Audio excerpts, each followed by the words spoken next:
Hey folks, this is your host, the one, the only, Thrifty Gamer 83 here, just bringing you a, video focusing on Syphon Filter, that legendary first game, the game which introduced us to headshots, which also introduced us to the air taser, which also introduced us to setting enemies on fire using said taser.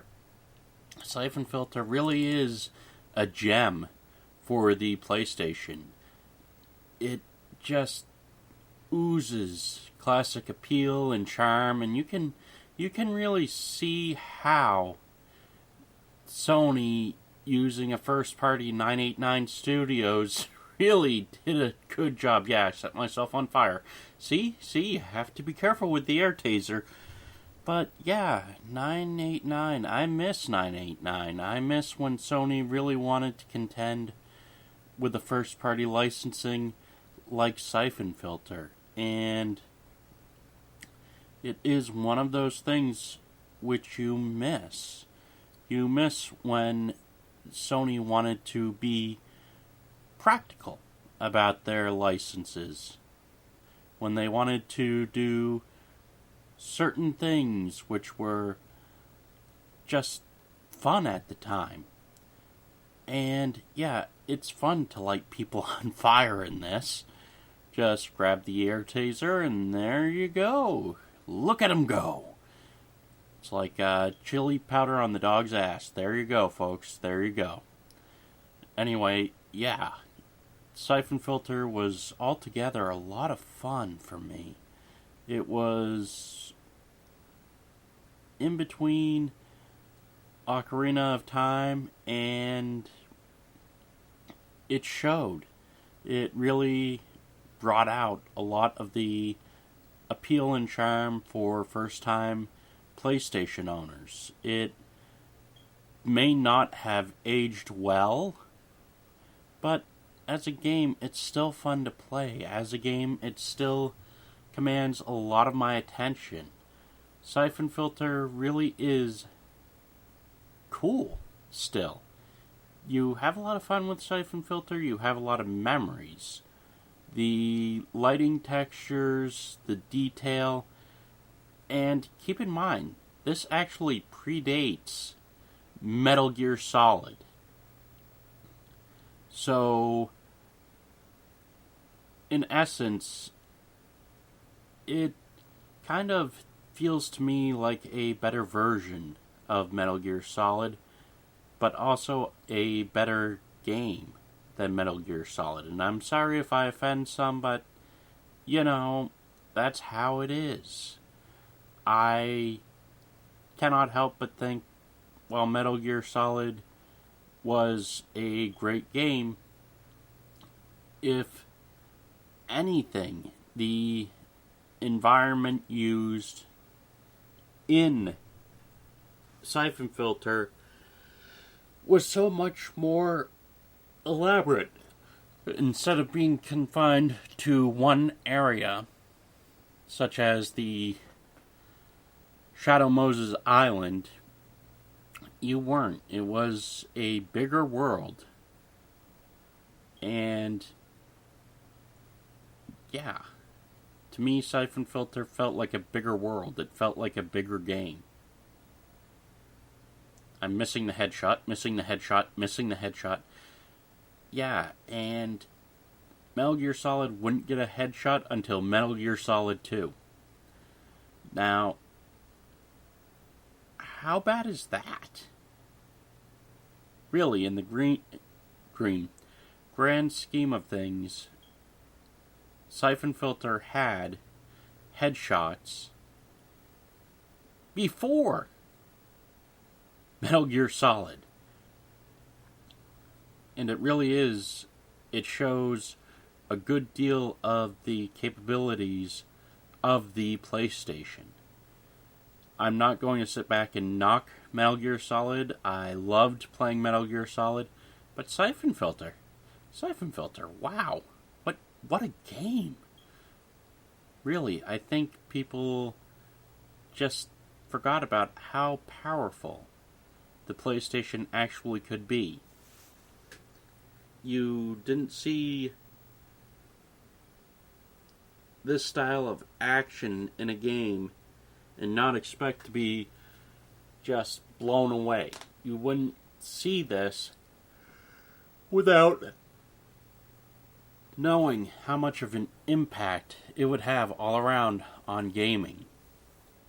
And I thank Syphon Filter for that. It showed us that, yeah, you can line up a headshot. You can line up numerous things. And really enjoy it. Really just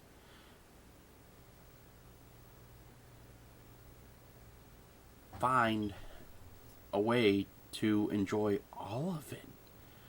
I mean, the air taser alone sells me on Syphon Filter every time I pop it in and play it. I'm probably never going to be able to put down Syphon Filter, but you know, I don't mind. I don't mind that it just has its own charm and flair.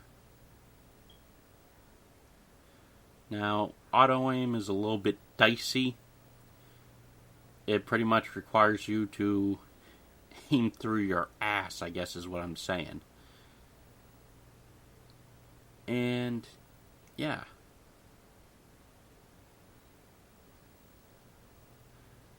Sure, the enemy patterns nowadays are easily read, and sure, you know, sure it's easy to say, well, it's not that it looks so dated. It's easy to say it looks dated, but look at the air taser. Look at him dance. Look at him go on. See, it's a good show. He was a good lad about it. He got lit on fire. Yeah, I enjoy this game. I'm not gonna lie, I enjoy Syphon Filter. I enjoy it, as I said before, every time I pop it into the system, I enjoy it. Maybe people don't like just what Syphon Filter had done over the course of, say, the numerous sequels, and I was hoping and praying it would get some much needed life after the PlayStation 3, but no, it didn't get another title, and I'm astonished that it didn't get another title, but I guess it's kind of fitting, because nowadays it gives Sony a chance just to dip its foot in the water and say, should we create a new Syphon Filter title, or should we remake it wholly from scratch? But if they remake it or not, what has me a little worried is, would they include the air taser? Would they include the look at 'em dance, light 'em up approach?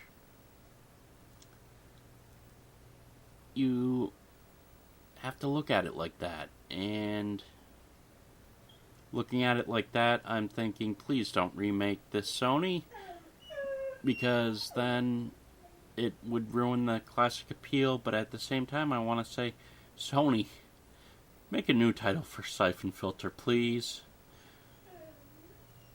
Us fans of Syphon Filter have really missed just what Syphon Filter was all about. It had stealth, it had action, it laid the framework for Metal Gear Solid 2 with the aiming system and cover system, and as well the elaborate little details of taking out lighting and fixtures so that you could remain unnoticed by enemies.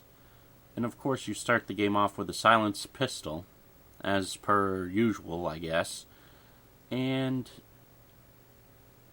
Instead of Metal Gear Solid, where you had to wait to get the pistol, where you had to wait to get silenced weapons, here it was much easier. And you started out with it. And it's not just the ease of use. However, one thing which really surprised me was one grenade hit and it was all over with Syphon Filter. And you know, I really don't mind that it had that aesthetic, that it had that hard style of gaming difficulty, but you really enjoy it, and you took it for granted, and you miss a game that can do that. I miss a game that can do that. I miss it because, really, the PlayStation just showed its graphical power in light of, say, a game like Metal Gear Solid, and it showed that, yeah, this system, this little gray box nowadays, which is antiquated by all means possible, is still an enjoyable system. It's still a good go-to game. It may not have aged well, but hey, at least it's still a good game for me. At least it's still a good game to me. It really represented the old classic style difficulty level, and yeah, you can see that a lot of these games are just missing the mark sometimes. And as much as it had the tank controls, which people didn't like, it also had a lot of futuristic touches, which games would later incorporate. As for the lock-on system, it's kind of like you have to aim through your ass sometimes just to get a good hit. Alright, folks. Rant, rave, love, hate. Click that subscribe button. You're keeping my show on the air. I look forward to making my next video next week. Have a good one.